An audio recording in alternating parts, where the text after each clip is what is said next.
Good morning, Jai Shri Krishna. Today in economics, we will cover the concept elasticity, that is price elasticity of demand. So let us start with elasticity. First, what is elasticity? Elasticity basically means responsiveness of a factor towards the related factor. इसका मतलब क्या है? अगर एक factor कितना response करता है उससे रिलेटेड फैक्टर में चेंज होने पे, ओके, अगर एक रिलेटेड फैक्टर में चेंज होता है तो दूसरा जो फैक्टर है वो कितना उसको रिस्पॉन्ड करता है, यानी उसमें कितना चेंजेस आता है, उसको बेसिकली हम बोलते हैं इलास्टिसिटी। ओके, जो दूसरा हमारा कॉन्सेप्ट है that is price elasticity of demand. ना प्राइस इलास्टिसिटी डिमांड मीन्स हमको पता है प्राइस और डिमांड में रिलेशन है, दैट मीन्स इनवर्स रिलेशन है प्राइस और डिमांड के अंदर, यानी अगर प्राइस चेंज होता है तो डिमांड भी चेंज होता है। Price will increase, the demand will decrease. Okay, हम पहले पढ़ चुके हैं। तो what is price elasticity? Price elasticity आपको यह बताता है कि अगर प्राइस में चेंज होगा तो डिमांड कितना चेंज करेगा, वो हम प्राइस इलास्टिसिटी ऑफ डिमांड से फाइंड कर सकते हैं कि प्राइस में जो चेंज थતું હોય तो डिमांड में કેટલું ફેર પડશે ये आपने प्राइस इलास्टिसिटी खबर पड़े। इसका फॉर्मूला है price elasticity of demand is basically the ratio और proportion, it's the ratio of percentage change in demand to percentage change in price, यानी परसेंटेज चेंज इन डिमांड और परसेंटेज चेंज इन प्राइस का जो ratio होता है उसी को हम बोलते हैं price elasticity of demand. Okay, ये बेसिकली आपको हेल्प करता है ये आइडेंटिफाई करने में कि डिमांड में कितना चेंज होगा अगर प्राइस में वेरिएशन होता है तो। इसका फॉर्मूला नीचे लिखा हुआ है, price elasticity of demand is equal to percentage change in demand upon percentage change in price. Percentage की जगह पे आप प्रोपोर्शनेट भी लिख सकते हो, और मैथमेटिकली अगर इसको लिखा जाए तो price elasticity of demand is equal to delta Q. Delta mean change in quantity demanded upon change in price into initial price upon initial quantity, यानी जो क्वांटिटी में चेंज हुआ वो डिवाइड बाय जो प्राइस में चेंज हुआ वो multiply by पहले जितना प्राइस था डिवाइड बाय पहले जितना क्वांटिटी था। इससे आप मैथमेटिकली इलास्टिसिटी फाइंड कर सकते हो। नाउ इलास्टिसिटी बेसिकली 5 टाइप्स की होती है। There are 5 different kind of elasticity. सबसे पहला काइंड या टाइप ऑफ प्राइस इलास्टिसिटी है परफेक्टली इलास्टिक। परफेक्टली इलास्टिक का मतलब ये होता है कि भले कोई चेंज ना हो प्राइस के अंदर लेकिन फिर भी डिमांड चेंज होता रहता है। ओके, तो इसको हम ऐसे लिख सकते हैं, फॉर नो और मार्जिनल चेंज इन प्राइस, या तो प्राइस में कोई चेंज नहीं हो रहा है या फिर प्राइस में बहुत मामूली सा चेंज हो रहा है, still there is a change in demand. Okay, there is a change in demand, उसको बोलते हैं price elasticity, perfectly elastic demand. यहाँ पे इलास्टिसिटी जो होता है वो इनफाइनाइट होता है, प्राइस इलास्टिसिटी इज इनफाइनाइट। इसका डायग्राम हम यहाँ पे ड्रॉ कर लेते हैं। ओके, ये आपका प्राइस है और यहां पे आपकी डिमांड है, ठीक है ना। सपोज आपके यहां पे क्या बोला है कि प्राइस में कोई चेंज नहीं हो रहा लेकिन डिमांड फिर भी चेंज हो रहा है। ये कब होता है? जब आपका डिमांड कब है, it is parallel to x axis, ये आपका डिमांड का, ठीक है। आपका प्राइस पी है, आपकी क्वांटिटी डिमांडेड क्यू है, आपका प्राइस अभी भी ओपी है, क्वांटिटी डिमांडेड Q1 हो गया। ओके, इसका मतलब क्या है? प्राइस ओपी है लेकिन डिमांड कभी OQ है कभी OQ1 है, mean there is a change in demand but there is no change in price. In that case the elasticity is infinite, उसी को हम बोलते हैं परफेक्टली इलास्टिक। ये फर्स्ट टाइप है। सेकंड जो हमारा टाइप है इलास्टिसिटी का उसको हम बोलते हैं इलास्टिक या relatively elastic, that is second type. Okay, हम इसको बोलते हैं relatively elastic.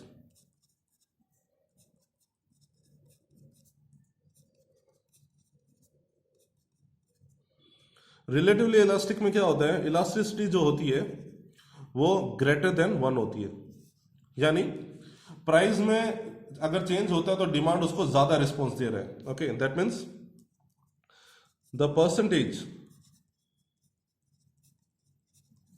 Change in demand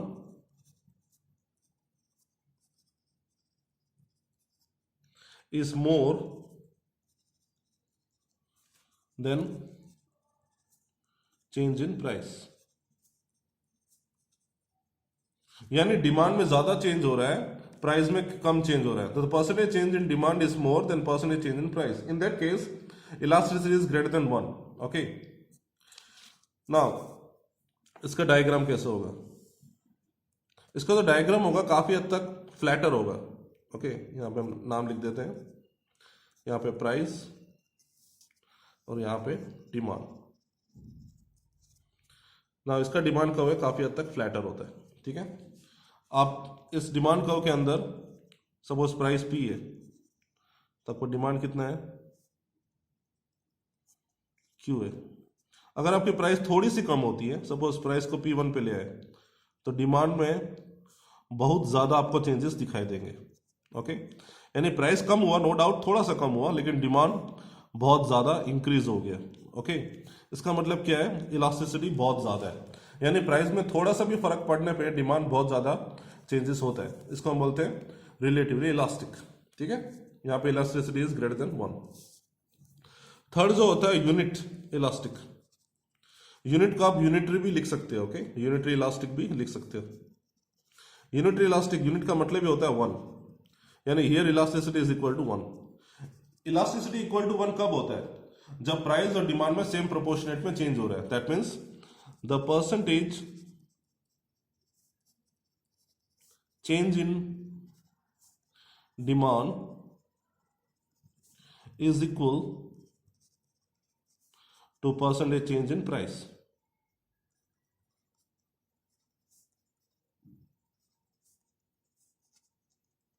ठीक है। तो प्राइस और डिमांड में सेम प्रोपोर्शनेट में या सेम परसेंटेज का चेंज हो रहा है, ओके।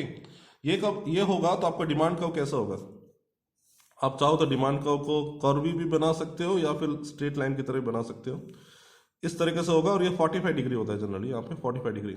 आप चाहो तो इसे ऐसे कर्वी भी बना सकते हो, कुछ बुक्स में ऐसे कर्वी होता है, सो आप ऐसे भी बना सकते हो, doesn't make any difference, okay. कैसे भी बनाओ राइट है। तो यहाँ पे हम प्राइस लिख देते हैं, यहाँ पे हम डिमांड लिख देते हैं। नाउ सपोज आपका प्राइस पी है तो डिमांड आपकी क्यू है, okay. O P is the price, O Q is the.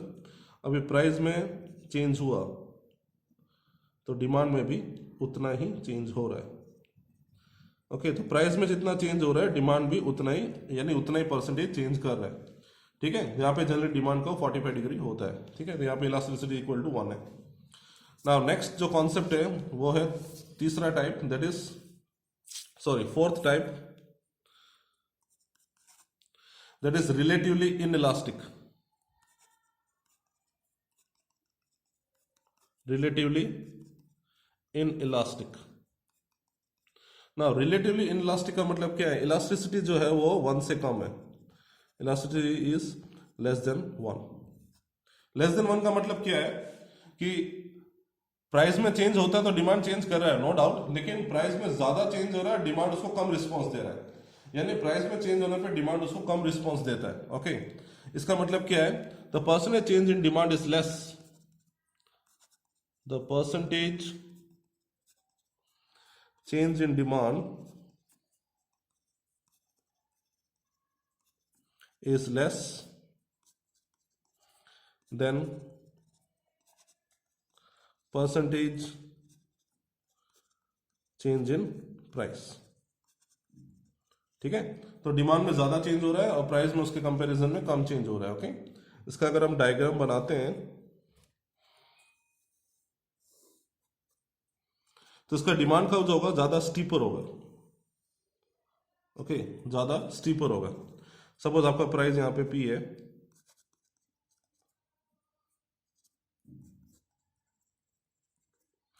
आपका प्राइस अगर पी है तो डिमांड कितना होगा, क्वांटिटी डिमांडेड क्यू है। आपका प्राइस घट गया, ओके, आपको दिखा बहुत ज्यादा चेंजेस हुआ प्राइस में, लेकिन डिमांड में बहुत कम आपको चेंजेस दिखाई देगा। सो प्राइस में ज्यादा गिरावट हुई है, लेकिन क्वांटिटी डिमांडेड में बहुत कम इंक्रीज हुआ है, यानी प्राइस ज्यादा चेंज हो रहा है, डिमांड कम चेंज हो रहा है। Means the percentage change in demand is less than percentage change in price, okay. तो यहाँ पे इलास्टिसिटी लेस देन 1 होता है, ठीक है। और जो लास्ट टाइप है दैट इज फिफ्थ वन, उसको बोलते हैं हम perfectly inelastic. Perfectly inelastic. Perfectly inelastic का मतलब क्या है, प्राइस में कितना भी चेंज करो डिमांड में कोई चेंज नहीं होगा, यानी इलास्टिसिटी इक्वल टू 0 है, okay. Means for any change in price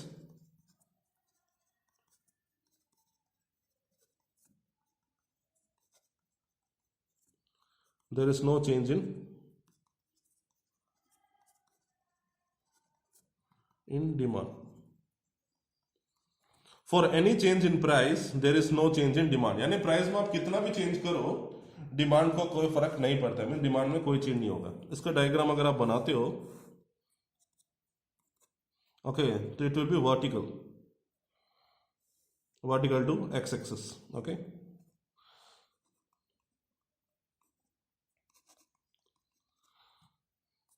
आपका प्राइस सपोज पी है तो क्वांटिटी आपका क्यू है ओ क्यू, प्राइस बढ़ के P1 हो गया, क्वांटिटी अभी भी ओ क्यू का ओ क्यू है, यानी क्वांटिटी में कोई फर्क नहीं पड़ रहा भले आपका प्राइस ऊपर नीचे होता रहे। ओके तो हमने आज ये चारों अलग अलग टाइप्स ऑफ इलास्टिसिटी पढ़ी है।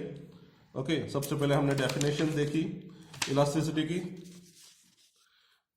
Responsiveness of a factor towards the other related factor, ये है इलास्टिसिटी की definition. Then price elasticity demand में it is the ratio of percentage change in price to percentage change in demand to percentage change in price, इसका formula हमने नीचे लिखा है। Kind या types of elasticity basically 5 types की होती है। सबसे पहला होता है perfectly elastic. Perfectly elastic means भले प्राइस में कोई चेंज ना हो demand keeps on changing. Okay ये जनरली आपको कौन से गुड्स में मिलता है, सीजनल गुड्स में आपको देखने को मिलेगा। ओके सीजनल जो गुड्स होते हैं उसमें देखने को मिलता है, जैसे स्वीट्स है, मिठाई है, तो मिठाई भले प्राइस पूरे साल सेम रहे लेकिन उसकी डिमांड पूरे साल ऊपर नीचे होती रहती है। क्यों? ओके प्राइस में कोई चेंज नहीं लेकिन डिमांड कभी कम कभी ज्यादा होता है। देन हमने देखा रिलेटिवली इलास्टिक। रिलेटिवली इलास्टिक यानी प्राइस में थोड़ा चेंज होगा डिमांड में बहुत ज्यादा आपको चेंजेस दिखाई देंगे। ओके ये जनरली लग्जरियस गुड्स में होता है। ओके लग्जरी गुड्स के अंदर आपको दिखाई देगा। ठीक है देन नेक्स्ट हमने देखा है यूनिट इलास्टिसिटी, ये जनरली नॉर्मल गुड्स में होता है, जो गुड्स नॉर्मल होते हैं उनमें ये आपको देखने को मिलता है कि भाई जितना प्रोपोर्शन डिमांड में चेंज है उतना ही प्राइस में चेंज होता है। और उसके बाद में हमने देखे relatively inelastic. Relative inelastic means price में ज्यादा चेंज है डिमांड में कम चेंज है। ये जनरली जो नेसेसरी गुड्स होते हैं ना, खाने पीने की चीजें या हमको बहुत जरूरत है, उनमें आपको जनरली ऐसा दिखाई देगा। तो नेसेसरी गुड्स जो होते हैं उनमें नॉर्मली ऐसा होता है कि प्राइस में ज्यादा चेंज है तो डिमांड में फर्क पड़ता है लेकिन बहुत कम पड़ता है। जैसे मान लो गेहूं का प्राइस अगर महंगा हो जाए तो हम गेहूं खाना छोड़ थोड़ी देंगे लेकिन शायद थोड़ा सा कम कर देंगे। देन परफेक्ट इन इलास्टिक, ये वो गुड्स होते हैं जिनके प्राइस में कितना भी चेंज हो डिमांड में कोई फर्क नहीं पड़ता है। जनरली ये लाइफ सेविंग ड्रग्स होते हैं। ओके ड्रग्स मीन्स दवाइयाँ, जो लाइफ सेविंग जो ड्रग्स हम बोलते हैं ना, लाइफ सेविंग मीन्स जो आपकी जान बचाने के लिए जरूरी है उसको बोलते हैं लाइफ सेविंग ड्रग्स या मेडिसिन। जैसे मान लो कोई हार्ट का पेशेंट है तो उसकी हार्ट की जो दवाई है वो उसको लेनी पड़ेगी।